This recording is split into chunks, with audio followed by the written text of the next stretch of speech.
नमस्कार, मैं श्यामगिरी। आप देख रहे हैं टीएफडी इंडिया लाइव। टीएफडी इंडिया लाइव में आप सभी दर्शकों का स्वागत। भारतीय जनता पार्टी एक नई मुसीबत में पड़ गई। 20 सांसद तोड़ने के चक्कर में 38 सांसद गंवा बैठी। कहते हैं ना कि आगे पीछे सब देख लेना चाहिए, लेकिन जब बुद्धि भ्रष्ट होती है तो विनाश होता है, और जब विनाश होता है तो बुद्धि काम नहीं करती है। भारतीय जनता पार्टी के साथ भी यही हो रहा है। अब ऐसे में बिहार के अंदर राजनीति गरमा गई है। नीतीश कुमार पलटने की तैयारी में जुट गए। नीतीश पलटने की तैयारी में जुट गए क्योंकि उनके नेताओं के बोल बदल गए हैं, और जिस तरह से बोल बदले हैं उससे यह साफ लगता है कि 85 विधायक और 12 सांसद कभी भी समर्थन वापसी का ऐलान कर सकते हैं, क्योंकि विपक्ष के पक्ष में बयान आने शुरू हो गए हैं।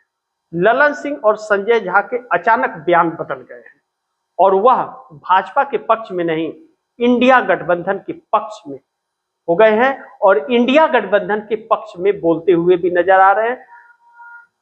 जेडीयू के कार्यकारी अध्यक्ष संजय झा ने बयान दिया कि इंडिया गठबंधन से नीतीश के अच्छे रिश्ते रहे, और कांग्रेस नीतीश कुमार को संयोजक और प्रधानमंत्री बनाना चाहती थी, जिसके लिए प्रस्ताव भी कांग्रेस ने रखा था और मंजूर भी कर दिया था। लेकिन ममता बनर्जी और अरविंद केजरीवाल ने जिस तरह से टांग अड़ाई, दूसरा प्रस्ताव रख दिया, वह सही नहीं था। अगर नीतीश कुमार को संयोजक या प्रधानमंत्री बनने की लालसा कोई नहीं थी, जरूरी नहीं था, लेकिन प्रस्ताव को बदलना ठीक नहीं हो। जो प्रस्ताव पास हो गया उस पर काम करना चाहिए था, इसलिए अलग हुए। कितना पॉजिटिव है, यानी कि रास्ते तलाशे जा रहे हैं। मामला कुछ जरूर बहुत गड़बड़ है।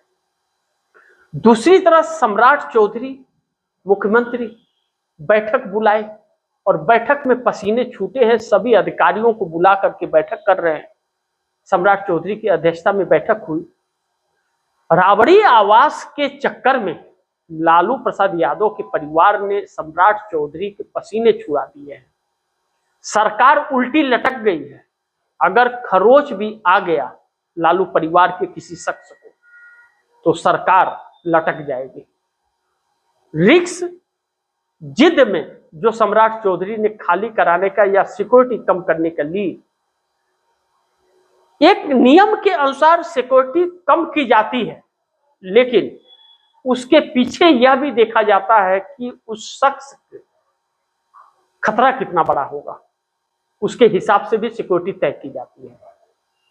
ऐसे में लालू परिवार के पूरे सभी सदस्यों ने सिक्योरिटी वापस कर दी, और सरकारी आवास खाली करने के लिए भी वक्त बता दिया, और सरकारी आवास किसी तरह का लेने से भी इनकार कर दिया। अब सिक्योरिटी नहीं है, सिक्योरिटी हटा दी गई है। सिक्योरिटी जा रही है, वो ले नहीं रहे हैं। हमें नहीं चाहिए सरकार की सिक्योरिटी। और जो पुलिस लाइन से जिनकी ड्यूटी लगाई गई है, वह 100 से 150 मीटर की दूरी पर वैन खड़ा करके चुपचाप वहीं बैठ करके बना खा रहे हैं। लेकिन परिवार ने तो साफ मना कर दिया कि हमें सिक्योरिटी आपकी नहीं चाहिए, आप लेकर के जाइए, क्यों रखे हैं रोड पर, मत रखिए, आप ले जाइए। कौन बोला आपको देने के लिए? अब सरकार और लालू परिवार के बीच ठन गई है, और नीतीश कुमार साइलेंट है। लेकिन नीतीश कुमार साइलेंट के पीछे की जो कहानी चल रही है, वह भारतीय जनता पार्टी की नींद उड़ा रही है। 12 सांसद और 85 विधायक दूर हो जाएंगे। नीतीश कुमार पलटी मारेंगे, तय हो चुका है, और इसीलिए बोल भी बदले हैं। यानी कि इंडिया गठबंधन में एक बार फिर नीतीश कुमार जाने की तैयारी में हैं। दूसरी तरफ जो 20 सांसद टीएमसी के ममता बनर्जी के भारतीय जनता पार्टी ने तोड़ लिए। 20 सांसद जाकर के चेंबर में स्पीकर ओम बिरला के कह रहे हैं कि हम एनडीए गठबंधन को समर्थन करना चाहते हैं, हम टीएमसी से अलग हो रहे हैं, हमें मान्यता दी जाए। स्वीकार भी फटाफट कर लिया जा रहा है, सब कुछ फटाफट हो रहा है, जल्दबाजी ज्यादा है। इस 20 जो टीएमसी के टूटे, ममता बनर्जी इंडिया गठबंधन की बैठक में बैठी हुई थी, चर्चा चल रहा था और इधर टूट रहा था पार्टी। 60 विधायक पहले ही अलग हो गए हैं। यह चीज और यह हरकत भाजपा का देख करके चंद्रबाबू नायडू और एकनाथ शिंदे के होश उड़ गए।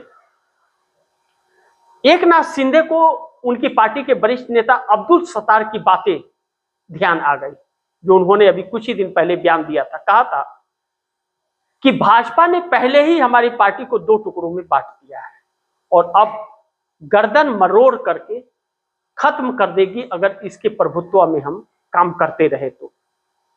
और यह चीज होने के बाद एकनाथ शिंदे के होश उड़ गए हैं कि उनके ऊपर भी पार्टी का विलय करने का दबाव है भाजपा का। अगर घर वापसी नहीं किए तो पार्टी को आसानी से तोड़ देगी, जबरदस्ती ईडी सीबीआई का डंडा बजा के लाएगी। जो 20 सांसद टीएमसी के टूटे हैं, उनके तस्वीरें आ गई शुभेंदु अधिकारी के साथ बैठक की। सब कुछ एक सोची समझी रणनीति के तहत चल रहा था, लेकिन खेल उल्टा पड़ जाएगा कौन जानता था। अब 7 सांसद और 54 विधायक के साथ एकनाथ शिंदे घर वापसी के लिए अब विचार बड़ी तेजी से करने लगे। लेकिन यह देख करके चंद्रबाबू नायडू भी संकट में घिर गए और वह भी चिंतित हो गए कि यह तो हर किसी के ऊपर नजर गड़ा के रखी है, हर पार्टियों को तोड़ते जा रही है, किसी को नहीं बकस रही है, चाहे सहयोगी दल हो या विपक्ष हो, किसी को भी नहीं छोड़ रही है, सबके कुचलते जा रही है। तो चंद्रबाबू नायडू कैसे बचेंगे? चंद्रबाबू नायडू भी जल्द फैसला लेने जा रहे हैं। इसी के तहत जब राज्यसभा सांसद को चुनना था, 4 सीटें खाली थी, 4 सीटों पर चुनाव था, तो भारतीय जनता पार्टी के कैंडिडेट को समर्थन देने से चंद्रबाबू नायडू ने इनकार कर दिया, कहा कि हम आपको समर्थन नहीं दे सकते। अब भारतीय जनता पार्टी छटपटा के रह गई। पवन कल्याण के कार्यकर्ता लगातार उनके ऊपर प्रेशर बना रहे हैं, भाजपा का साथ छोड़िए आप जल्दी से जल्दी, नहीं तो आपका अस्तित्व भी राजनीतिक कैरियर में खत्म हो जाएगा। ऐसे में पवन कल्याण और चंद्रबाबू नायडू दोनों मिलकर 16 और +2 18 सांसदों का समर्थन वापसी का कभी भी ऐलान कर सकते हैं। यानी कि 20 सांसद लाने के चक्कर में 38 सांसद भारतीय जनता पार्टी गंवा देगी, क्योंकि 38वां सांसद एनसीपी का है। एनसीपी सुनेत्रा पवार की पार्टी 41 विधायक और 1 सांसद के साथ भारतीय जनता पार्टी को समर्थन दे रही है। उसने अल्टीमेटम दिया है कि अगर मानसून सत्र तक वित्त मंत्रालय नहीं दिया गया तो गठबंधन छोड़ देगी। साफ तौर पर गठबंधन तोड़ने का अल्टीमेटम हो गया है। यानी कि एनडीए गठबंधन के अंदर अल्टीमेटम गठबंधन तोड़ने का हो चुका है, इससे इंकार नहीं किया। यानी कि अब यह 38 सांसद जो हैं यह समझ गए हैं कि इस पार्टी के साथ रहने से यह पार्टी कुचल डालेगी अपने स्वार्थ में सबको। और चिंता इस बात की भी एनडीए गठबंधन में है कि किसी को भी नहीं बकस रही है, चाहे सहयोगी दल हो या विपक्ष का हो, हर किसी को कुचल रही है। यानी कि पागल हाथी जो होती है ना, सबको कुचलते जाती है, उसे नहीं पता चलता कि कौन पड़ोसी है, कौन हमारा है, कौन पराया है, सबको एक लाइन से कुचलते जा रही है। वैसे अनब्रेक हो गई है, ब्रेक इसका फेल हो गया, कुचलते जा रही है लगातार सबको। ऐसे में ऐसे पर सनकी हाथी पर के साथ क्या करते हैं, वही एनडीए गठबंधन के 38 सांसद मिल करके मोदी के साथ करने जा रहे हैं, जो मोदी को लेने के देने पड़ सकते हैं। अब ऐसे में आप दर्शकों की क्या राय है, क्या सुझाव है, कमेंट बॉक्स में जरूर दीजिएगा। इस खबर को ज्यादा से ज्यादा शेयर कीजिए, अपने दोस्तों को भी कहिए आगे शेयर करिए। और आपने टीएफटी इंडिया लाइव को सब्सक्राइब नहीं किया, सब्सक्राइब कर लीजिए, अपने दोस्तों को भी कहिएगा सब्सक्राइब करें। मिलते हैं अगली खबर के साथ, तब तक के लिए नमस्कार।